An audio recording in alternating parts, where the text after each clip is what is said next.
Whether it's a product for home or business, farm or factory, you can be sure if it's Westinghouse.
Abraham. It's a fine name for a man to bear, anyway. Suppose there's no doubt about the message they'll bring? No. They'll nominate him right enough. Abraham Lincoln. Known him 40 years. Never crooked once.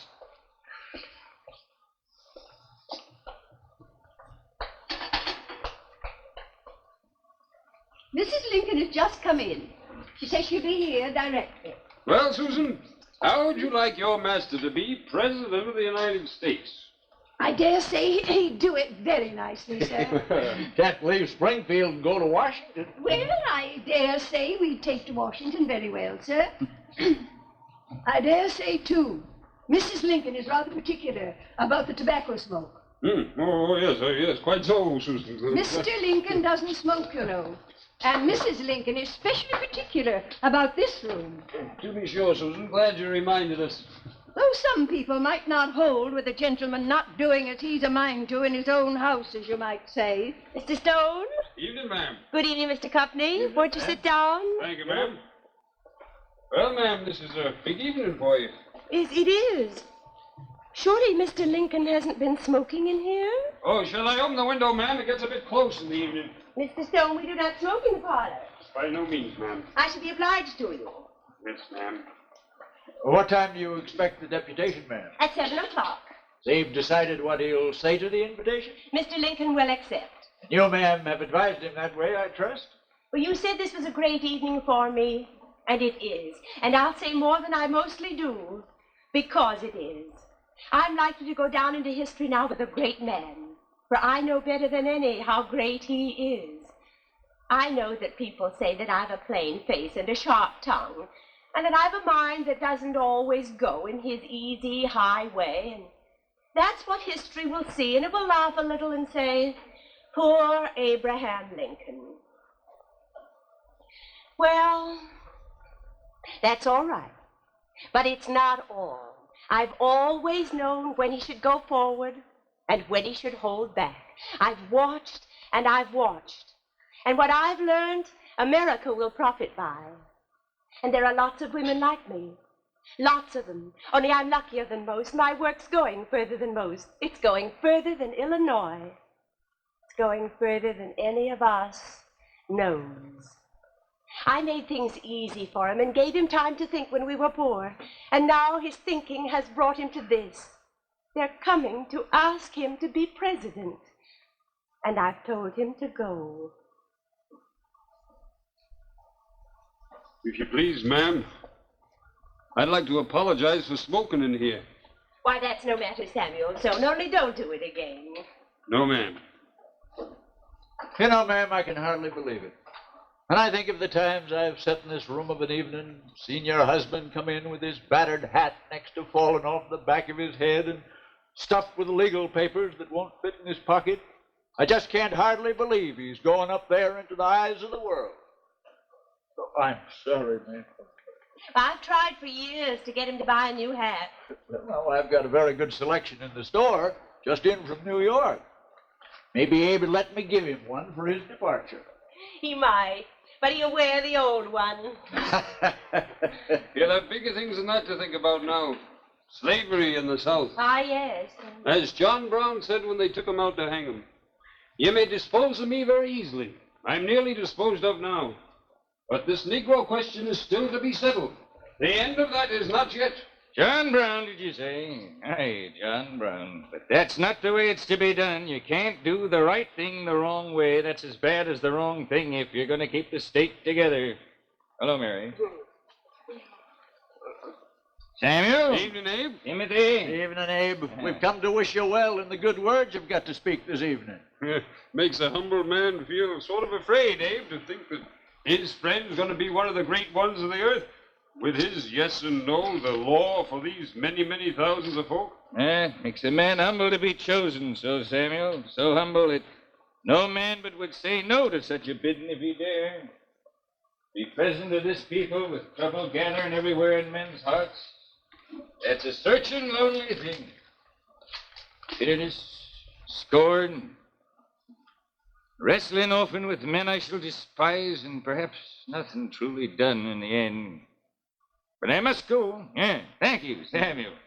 Timothy, Mary, a glass of that cordial before they go. Now, it's in the cupboard there. No, Mr. Lincoln, I had the girl keep it out. The cupboard stuffed with your papers. Now, the devil smudge that girl. Susan! Susan Dennington! Mr. Lincoln. Where in tarnation's that cordial?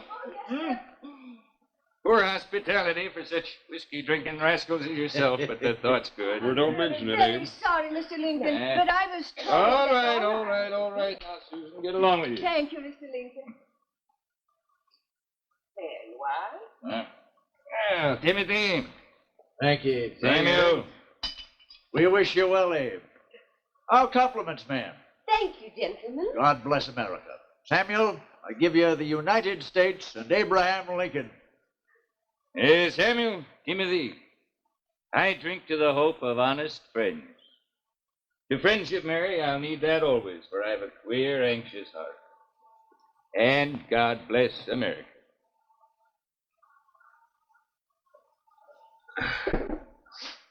Well, good evening, Abe. Evening, Samuel.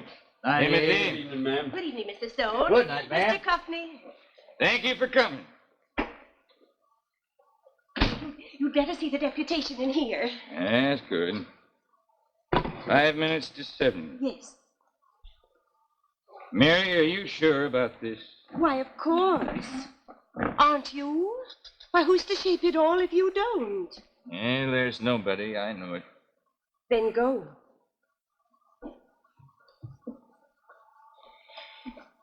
Go. And, Mr. Lincoln, that hat is a disgrace to you. Now, I know you think it doesn't matter, but a man like you should pay some heed to gentility. Yeah, to be sure, I forget. No, you don't. You just don't heed. Do you know that Samuel Stone was smoking in here? Well, now, he's a careless poor fella. Well, that he is, and a fine example you set for him. You don't care whether my parlor smells like poison or not. Of course I do. No, you don't. Your head's too stuffed with things to bother about my ways, but I've got neighbors, even if you haven't. Well, now, your neighbors are mine, I suppose. But then why don't you consider appearances a little? To be sure, I must.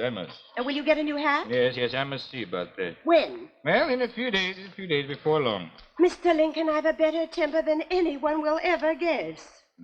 You have, my dear. And you need it, I confess. Yes? The gentlemen have come. I'll come to them. Does Mr. Lincoln need a handkerchief, ma'am? He didn't take one this morning. Well, it's no matter now, Susan. If you please, Mr. Lincoln, I brought one for you. Thank you, Susan. I'll send them in. Mr. Lincoln, I believe in you. I know, Mary. I know.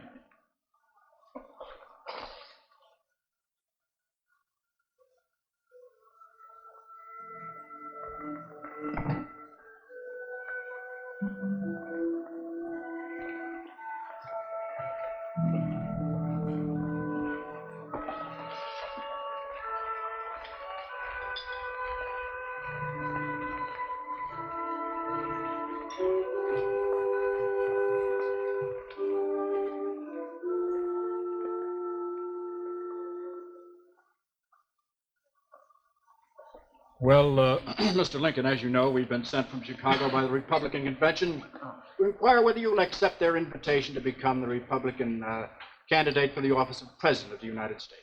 The convention feels that under the circumstances, its nominee will be almost certainly elected, seeing that the Democrats have split. Well, gentlemen. Thank you. Neither of you knows me personally. Do you know my many disqualifications for this work?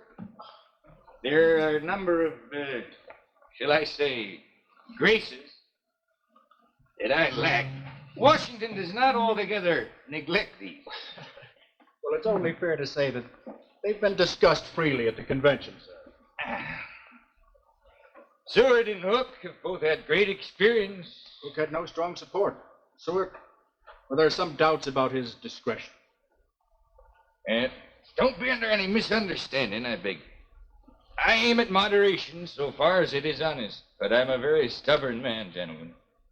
If the South insists on the extension of slavery and claims the right to secede, as you know it very well may do, and the decision lies with me, it'll mean resistance, inexorable, with blood. If needs be, I'd have everybody's mind clear as to that. It will be for you to decide, Mr. Lincoln, and we believe you to be an upright man. Seward and Hook would be difficult to carry as subordinates. Well, they'll have to be carried so. And there's none likelier for the job than you. Why, there's no other man the great majority of the party would follow so readily. If you send me, the South will have little but derision for your choice.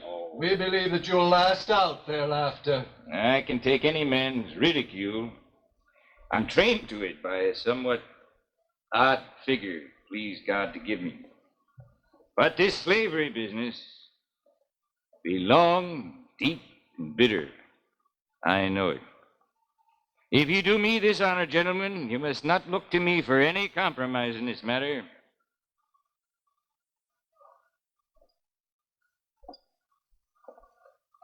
You have no conditions to make. None? Miss Lincoln and I would like you to take supper with us. Well, that's very kind, I'm sure, sir. But your decision.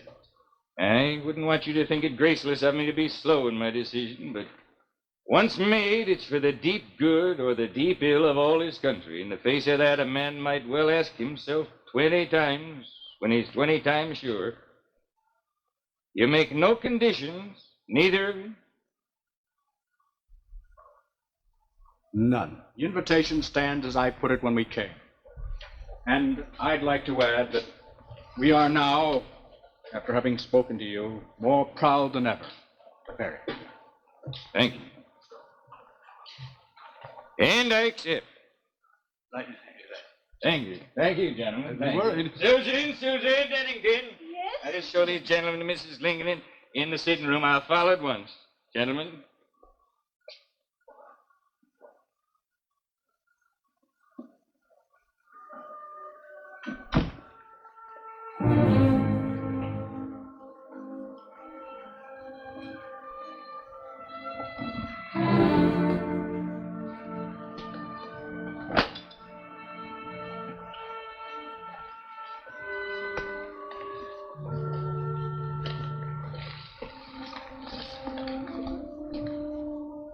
The Lord is my shepherd. I shall not want. He maketh me to lie down in green pastures. He leadeth me beside the still waters. He restoreth my soul. He leadeth.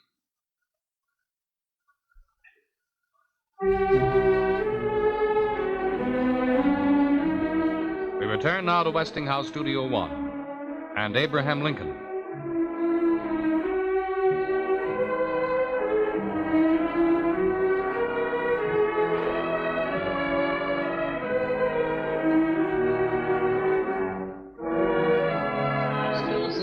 Secretary, that by furthering my proposal, you might be the savior of the country from civil war. We have to move warily. Remember, the president dwelt on his resolution to hold Fort Sumter in his inaugural address. Put his mind at rest, sir. You persuade him to withdraw your forces from Fort Sumter, and we will instruct our General Beauregard to take no further action. Do this, and slavery can be settled round a table. The southern states do not wish to secede. They merely wish to establish their right to do so. You understand, of course, that I can say nothing officially. These are nothing but informal suggestions, Mr. Secretary. I may tell you that I am not unsympathetic. I was sure it would be so.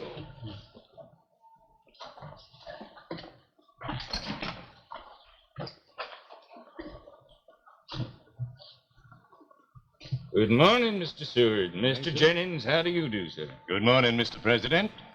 Good day, Mr. Jennings. I'm obliged to you for calling. Mr. Jennings, perhaps you could spare me 10 minutes. I'm honored, sir. We'll say but 5 minutes. Perhaps you'll give me the pleasure some I'm other always time. anxious for the opportunity to exchange views with our friends of the South. Much enlightenment can be gained in 5 minutes. Pray be seated, Mr. Jennings.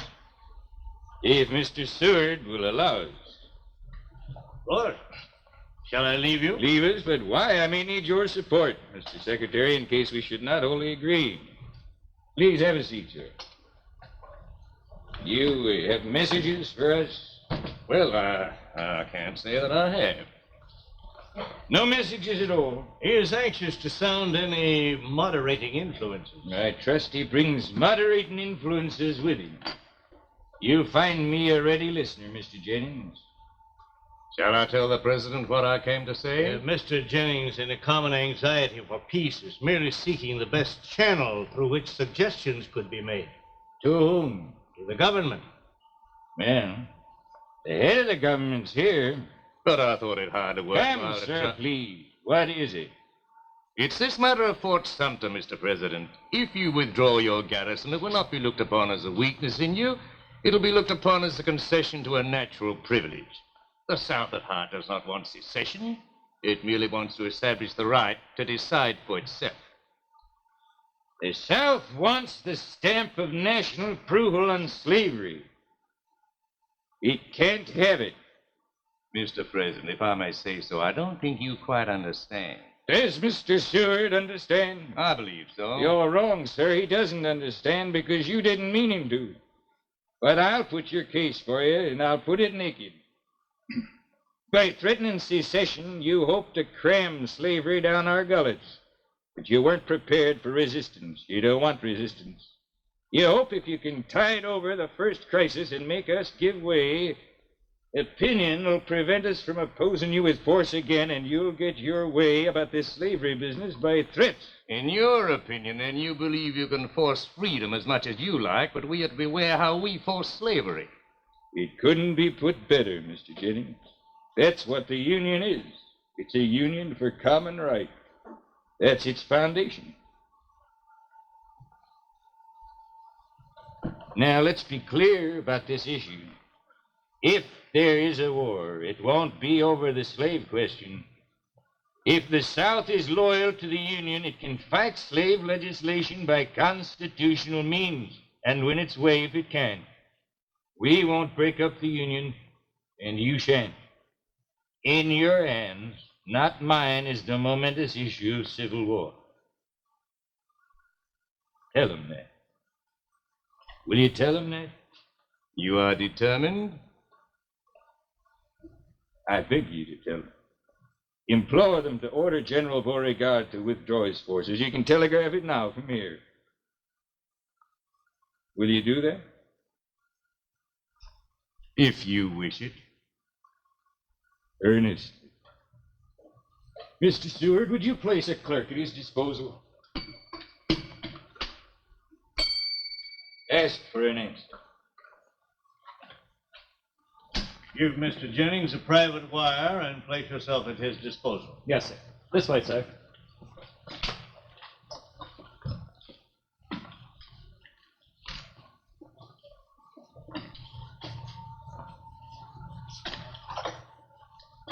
Sir, this won't do.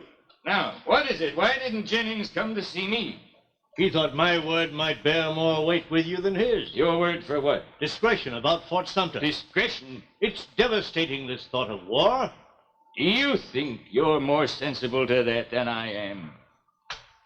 War should be impossible, but you can only make it impossible by destroying its causes. Sir, you may think I'm simple, But I can see your mind working as clearly as you could see the innards of a clock. You could bring great gifts to this government with your zeal, your administrative experience, your love of men.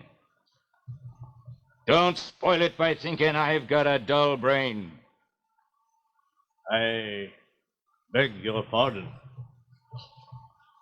That's brave of you, Stewart. Come in. Has Mr. Jennings sent his message yet? Yes, sir. He's awaiting a reply. There's a messenger from Major Anderson, sir. He's ridden straight from Fort Sumter. Show him in. We may have to decide now. For Major Anderson? Yes, sir. Word of mouth, sir. Your credentials? Well? Major Anderson presents his duty to the government, sir.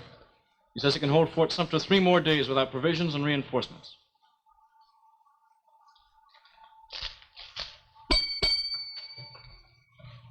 See if Mr. Jennings has received a reply to his message yet. Yes, sir. Will you wait in there, please?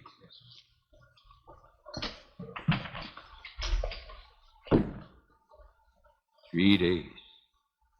If Jennings' message doesn't help us, 3 days. Surely we'll have to withdraw now as a matter of military necessity.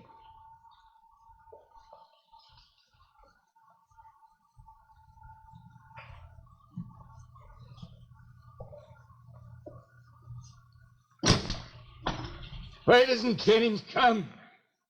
We'll never give in. And if we resist, war is inevitable.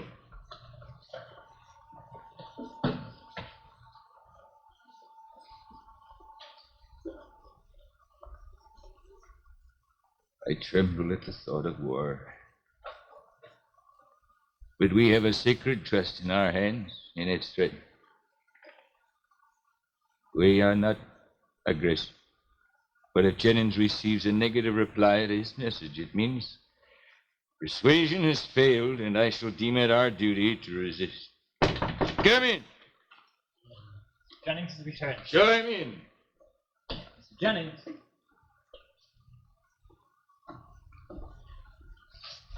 I hope you bring good news, Mr. Jennings. I'm sorry. They won't give way. You told them all I said. Everything? It's critical. They are definite. They leave no opening. I regret to say, none. Thank you, Mr. Jennings. Good morning. Good morning, sir. Mr. Stewart.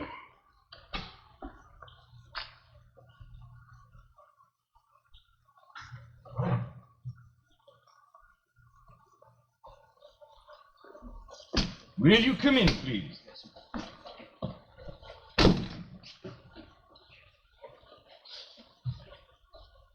Can you ride back to Major Anderson at once? Yes, sir. Tell him we can't reinforce him immediately. We haven't the men. Yes, sir. Say that the first convoy of supplies will leave Washington this evening. Yes, sir. Impress on him the need for the garrison holding out as long as is humanly possible. Tell him we're at war.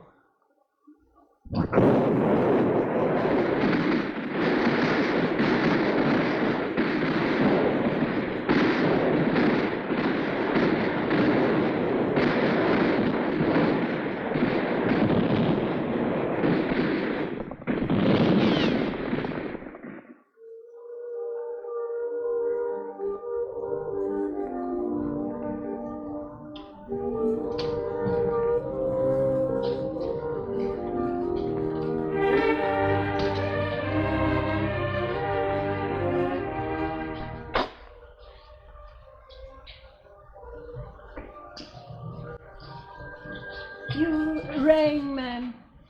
Oh, yes. Admit anyone who calls and inquire whether the president will be in to tea. Mr. Lincoln sent word he'll be in before he meets with his cabinet. Yes, very well. Yes.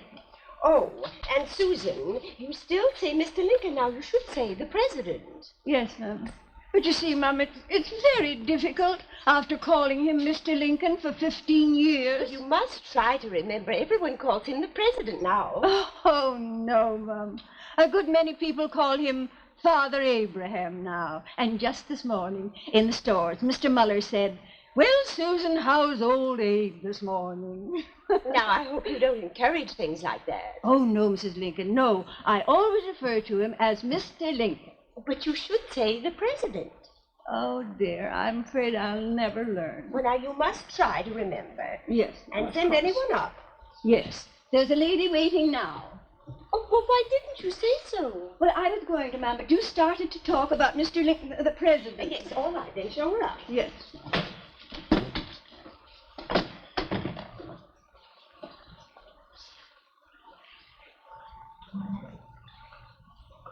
Mrs. Goliath Stowe.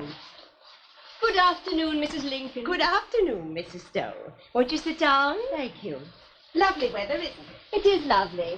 You're keeping well, I trust. Yes, indeed. And you? Oh, quite well, thank you. And is the dear president well? Yes, but he's rather tired. Oh, this dreadful war.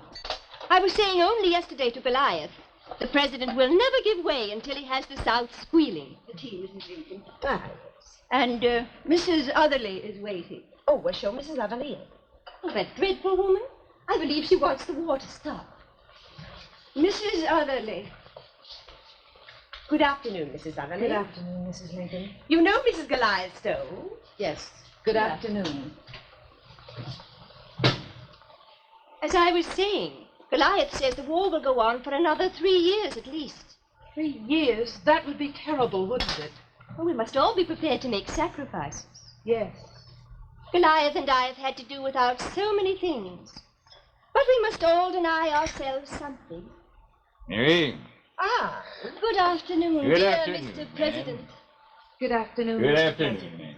I regret I can't stay with you very long. I have to meet the cabinet in a few minutes. You'll take tea? No, thank you, Mary. And is there any startling news, Mr. President? Well, ma'am, every morning when I wake up and say to myself 100 or 200 or 1,000 of my countrymen will be killed today, I find it startling. Yes, of course, to be sure. But I mean, is there any good news? There's news of a victory. They lost 2,700 men. We lost 800. Oh, how splendid. In country, 3,500 men. Oh, but you mustn't talk like that, Mr. President. There were only 800 that mattered. Oh, these brutes in the South have got to be taught a lesson. That's what Goliath says. Really now. Perhaps I could get Goliath a commission. Oh, no. Goliath couldn't be spared. He's doing government contracts, you know. Goliath couldn't possibly go.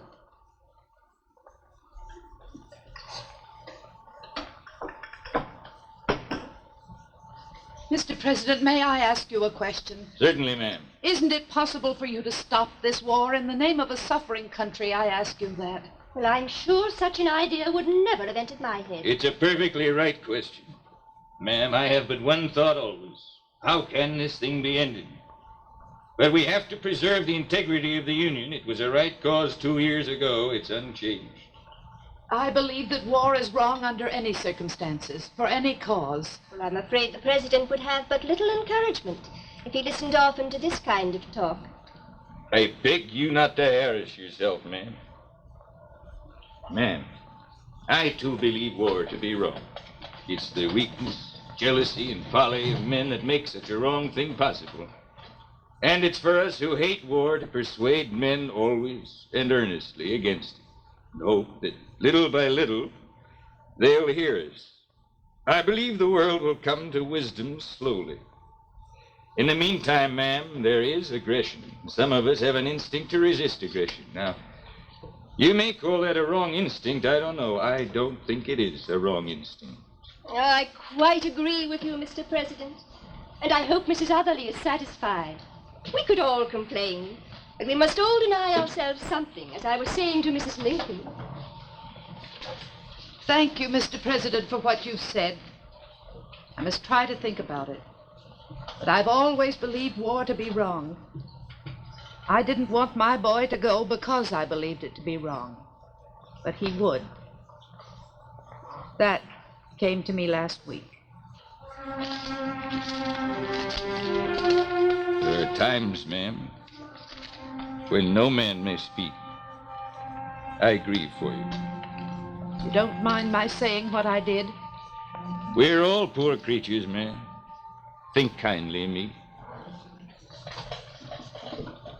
Mary. Mary. Oh, yes. Mrs. Evelyn?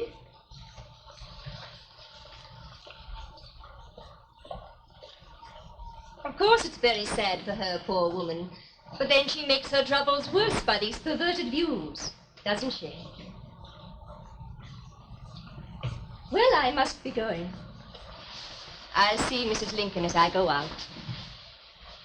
Good afternoon, dear Mr. President. Good afternoon, ma'am. And I'd like to offer you a bit of advice. That poor mother told me what she thought. I don't agree with her, but I honor her. She's wrong, but she's noble. You told me what you think. I don't agree with you. And I'm ashamed of you and your like. It's you who sacrifice nothing to dishonor our cause, and it's you who would make our cause a mean and little thing. Good afternoon.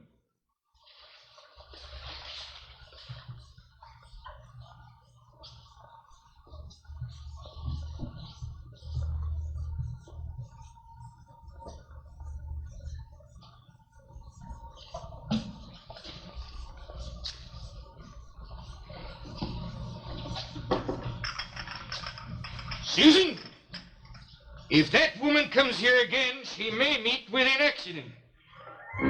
Yes, Mr. Lincoln.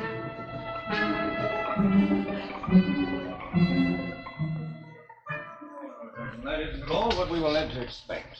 The president is very definite about what he wants and why he wants it. Oh, an executive order is quite a different thing. What does he mean about emancipation? I've always thought that it was the Union we were fighting for.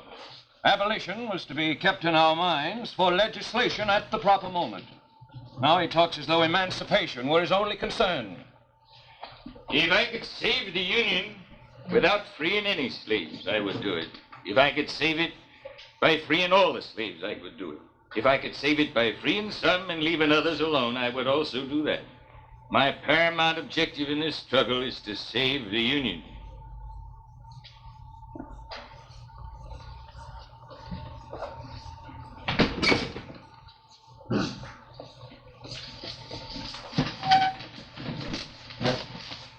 Now, gentlemen, I think the moment has come when we can best serve the cause of the Union by issuing a proclamation of freedom for all slaves.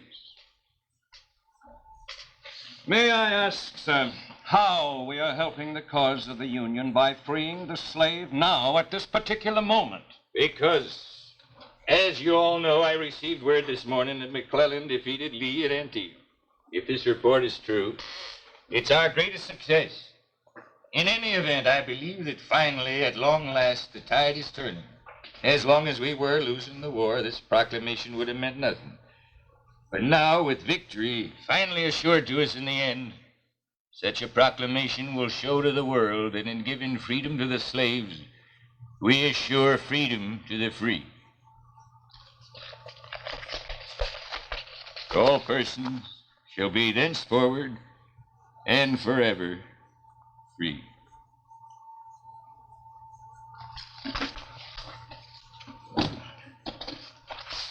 Gentlemen, I pray for your support.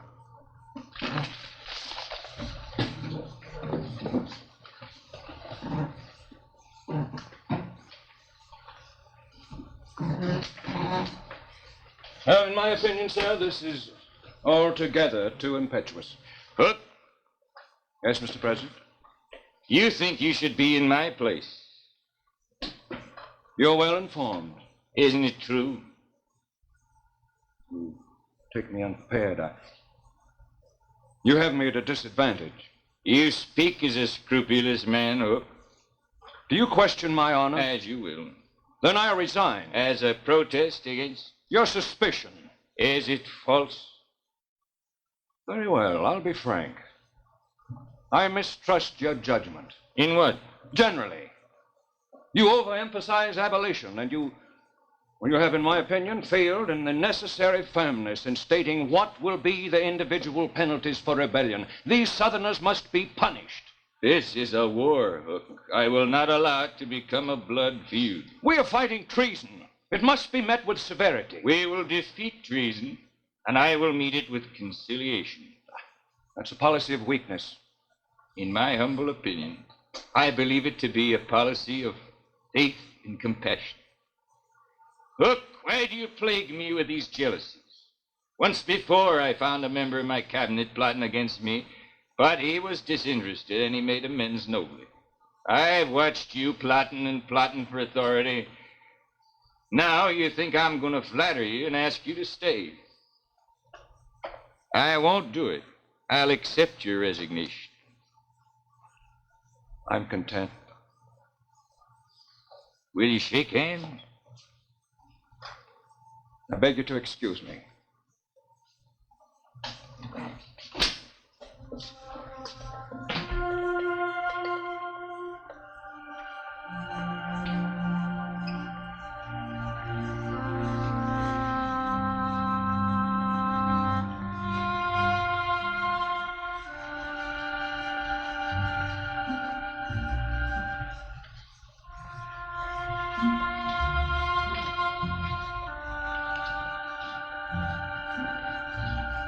Why, Mr. Lincoln, whatever did you say to Mrs. Stowe when she left this afternoon? Why, she brushed by me pale and speechless as a ghost. Mr. Lincoln? I simply told her the truth, Mary. You should try not to alienate people. Well, the truth always seems to alienate somebody, Mary. I've uttered it twice today, and twice it made me enemies. I'm tired tonight, Mary. Read to me a little. Oh, The Tempest? The Tempest. Same passage? Same passage. Our revels now are ended. These our actors, as I foretold you, were all spirits, and are melted into air, into thin air. And like the baseless fabric of this vision, the cloud-capped towers, the gorgeous palaces, the solemn temples, the great globe itself, yea, all which it inherit, shall dissolve, and like this insubstantial pageant faded, leave not a rack behind. We are such stuff as dreams are made on, and our little life is rounded with a sleep.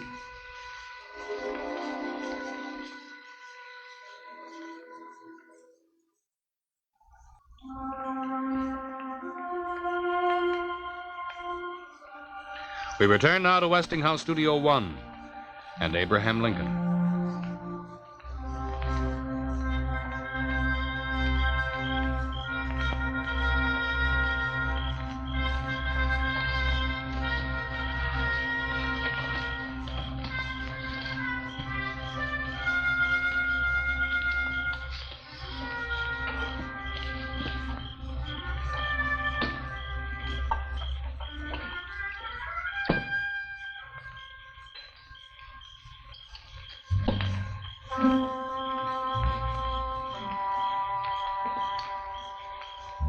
An hour and a half. There ought to be something more from me for now. Give me that map. Yes, no doubt about it. Lee may be a great general, but he can't get out of that. It's only a question of hours now, Mullins, and we can all go home. It's hard to believe, sir. Yes? President Lincoln just arrived, sir. He's in the yard now. President here? Yes, sir. All right, I'll come. I wasn't expecting you, sir. No, but I couldn't stay away. How's it going? Me sent word an hour and a half ago. Lee was surrounded all but 2 miles, which was closing in. And I don't about settle it. Unless anything goes wrong within those 2 miles. Where exactly is the fight? Near Appomattox, sir. Appomattox. Perhaps like Gettysburg, that'll be a name long remembered. May I offer you a drink on that, sir? No, thanks. You mind if I have one? Not at all. Puts me in mind. Day the cabinet objected to your appointment as commander-in-chief. Was it that? I said, you tell me his brand, I want to send some barrels to the other generals. Grant wins victory. Thank you.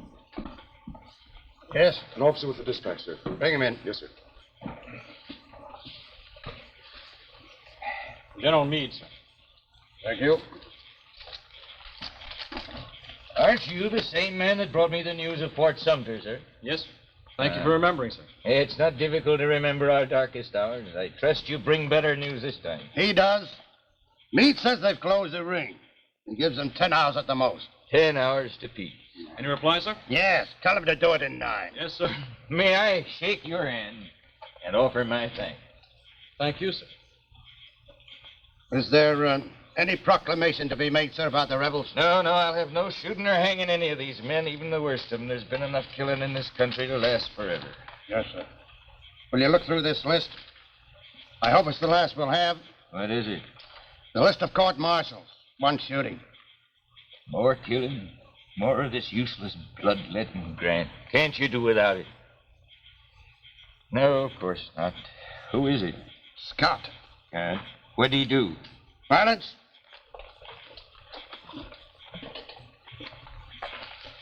It's a rather hard case, sir. He'd just done a heavy march, and he volunteered for double guard duty to relieve his sick friend. Is that a crime? He was found asleep at his post. I was anxious to spare it, but it couldn't be done. It's a critical place at a gravely critical time. When is it to be? Tomorrow at daybreak, sir. Well, I don't see that it's going to do him any good to be shot. Can I go see him? Have him brought here. Yes, sir. I have to meet with Colonel West now, sir. Anything more before I go? Nothing. Except to repeat my profound thanks, Grant.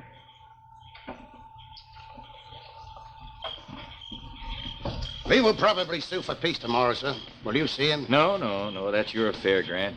You're to mention no political matters. Be generous, but I don't need to say that. I learned a great deal from Robert Lee in the early days. He's a much better man than most of us. I don't look forward to our meeting under such circumstances. Good evening to you, sir.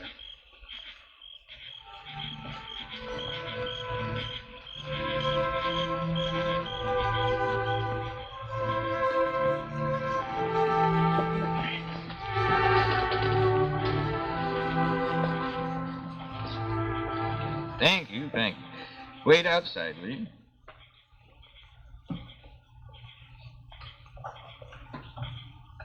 Are you William Scott? Yes, sir.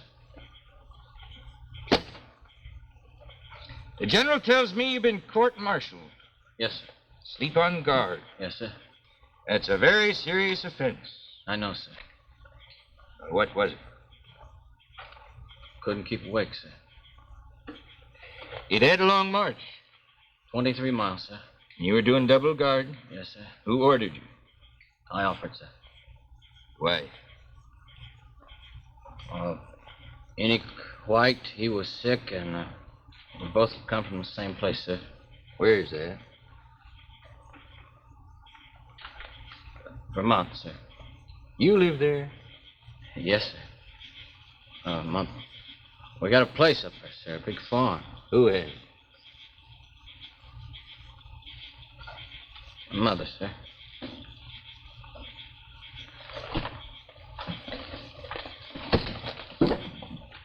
Does she know about this? I was hoping she'd think us killed in action, sir. There, son. Sit down.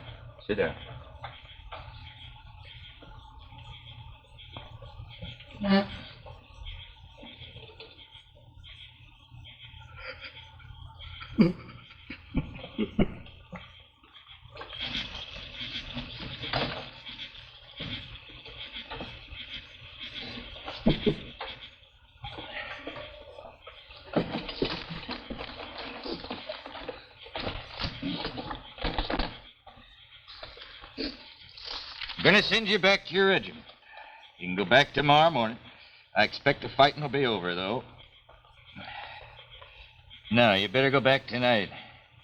You know where General Meade is? No, sir. Have one of those men come in here, will you? Guard.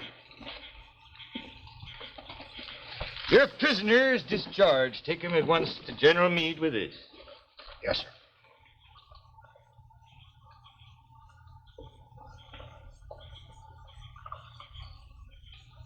Thank you, sir. Thank you.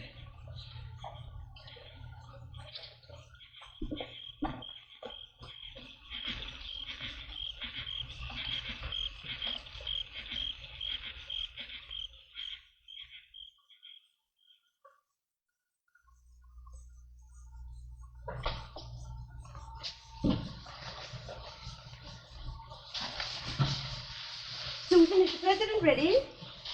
No, Mum.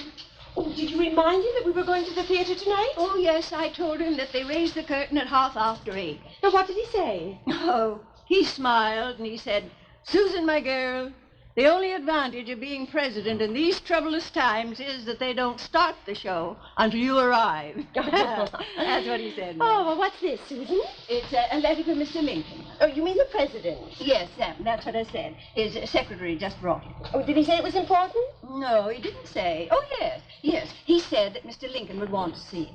Oh, dear, I had so hoped that the president's mind would be free of state duties for one night. Yes, I understand, ma'am. You would think with the war won and all that the cares of the world wouldn't be so heavy on him. Well, there's the feast to be won now, Susan. Oh, Mr. Lincoln. Well, my dear, I am ready. And about time. Did you remember your handkerchief? No, but Susan did. If it turns out to be a sad play, I'll be well prepared, thanks to Susan. You're very welcome, Mr. Lincoln. Is that a new dress? Yes, I thought that now that the war was over, I'd indulge in something a little gayer. You don't think it's too extreme? I think it's very nice, Mary. By the way, what play are we seeing tonight? Well, it's called An American Cousin, I think. It's at the Ford Theater. Oh, and I have a present for you, and you must wear it. Very well. And what's this? Oh, Mr. Hayes sent it. He said you'd want to see it. Well, maybe I better open it now. No, well, don't you want to see what this is? I'll open the letter for you. I imagine I can guess what this is. I only hope it fits. I'll make it fit. Thank you, Mary. Folks said I needed a new hat. Well, what is it? My dear Mr. Lincoln, I never wrote to a president before this, so I'm not sure if I'm doing it right. I'm just a simple farm woman without much education, so please excuse my spelling and my grammar. I am the mother of William Scott, the boy you pardoned the night before the war ended. William had a few minutes before his regiment went into battle, so he wrote me a long letter explaining what you did. That's why I'm taking this opportunity to write to you now. You must be a merciful and wonderful man, Mr. Lincoln, to save a mother from the grief of losing her boy. If William was here now, I know that he would thank you too, Mr. Lincoln, but he was killed that night at Appomattox in action. But I just had to write this letter to say that I know you did all you could to save my boy. May God bless you always, Mr. Lincoln. Dorothy M. Scott, Pulteney, Vermont.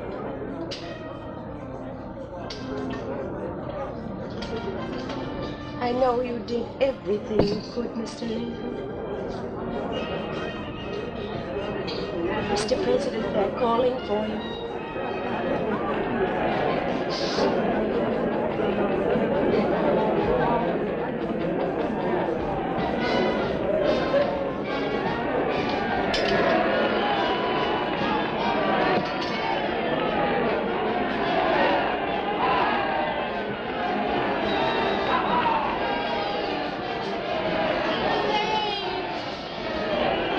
Mr. Lincoln.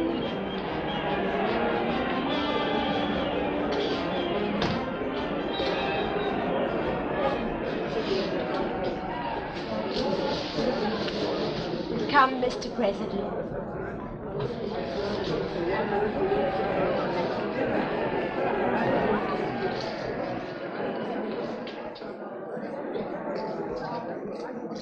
We're such dreams as dreams are made of, and our little life is rounded with a sleep.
Presidential portraits courtesy of Knoedler Galleries.